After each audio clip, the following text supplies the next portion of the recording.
Crisis in Iraq. Big developments this evening. President Obama today revealing military action is on the table. 300 advisors, special forces being sent into Iraq. Could these Americans see combat? We have team coverage tonight at the White House and in Baghdad. And we start with ABC's chief global affairs correspondent, Martha Raddatz. She's in Iraq again tonight for us. Martha, good evening. Good evening, David. Clearly, what the president is trying to do is keep this nation in which the United States has invested so much from collapsing while resisting a slide back to war that he tried so hard to end. Tonight, fighter jets launching from a U.S. carrier back over the Iraqi skies, watching the militants on the move. Today, President Obama made it clear that U.S. combat forces will not fight a new war here, but within days, the first of some 300 additional U.S. troops, military advisors, will begin arriving, a move clearly aimed at bolstering the Iraqi forces that are crumbling in the face of battle. And the president today not ruling out airstrikes. We will be prepared to take targeted and precise military action if and when we determine that the situation on the ground requires it.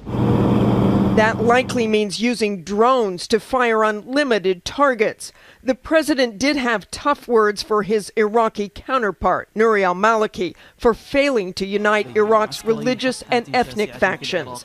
But the president also said there are lessons to learn from this crisis and from the 9-year war that has left deep scars on our nation. What's clear from the last decade is the need for the United States to ask hard questions before we take action abroad. And Martha's with us now from Baghdad. And Martha, we all heard the president say today that he's prepared to send those additional American military advisors. We're talking about hundreds of them. Who are they and what would they be doing? They will actually be special forces, David. The 300 will divide into teams of 12, and they will actually embed with Iraqi military forces, first the headquarters, then a brigade level, to help train them and advise them. And the White House has not ruled out that these advisors would actually help the Iraqis find targets for airstrikes.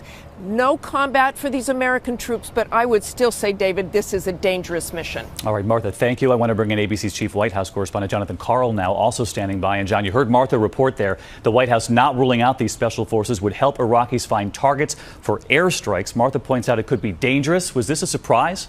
Well, it was in this sense, David. We knew the president was likely to send some special forces to help train the Iraqis, but this is a significantly more dangerous mission than had been widely anticipated. 3 times as many special forces as had been reported. And, David, they will be embedded, as you heard Martha report, with Iraqi forces not just in Baghdad, but also up in northern Iraq.